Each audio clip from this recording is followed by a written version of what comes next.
जल गठबंधन के साझा उम्मीदवार दिनेश कुमार। 5 दल गठबंधन के साझा उम्मीदवार दिनेश कुमार।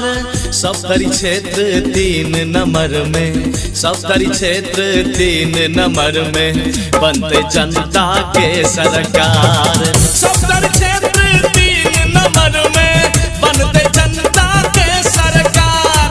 5 दल गठबंधन के साझा उम्मीदवार दिनेश कुमार।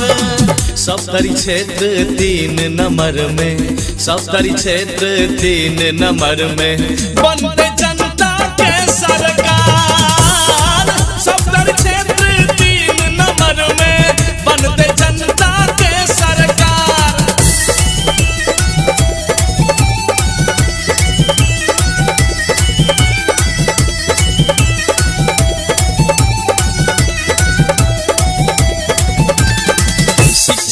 अब सुधार हेते, भ्रष्टाचार मुक्त समाज हेते, जनता में नहीं रहते गरीबी, दिनेश भैया रहते गरीबी। किसान के मिलते सिंचाई के सुविधा, दिनेश भैया के छै इरादा। युवा जवान के मिलते रोजगारी, कांग्रेस सरकार करे छै वादा। 5 दल गठबंधन के साझा उम्मीदवार दिनेश कुमार। 5 दल गठबंधन के साझा उम्मीदवार दिनेश कुमार।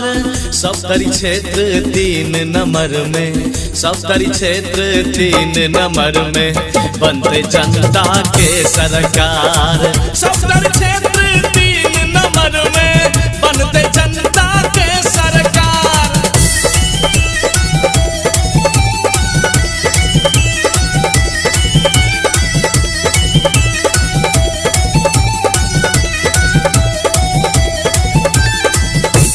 वृद्धा सबके लेल वृद्धा आश्रम से हो खुलते, बपटूगर मैटूगर बचा के अनाथ आश्रम से हो खुलते।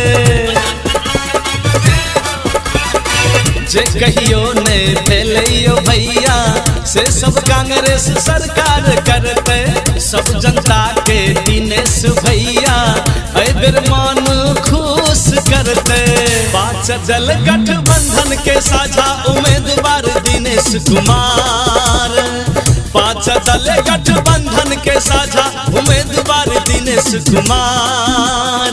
सप्तरी क्षेत्र 3 नंबर में, सप्तरी क्षेत्र 3 नंबर में बनते जनता के सरकार। सप्तरी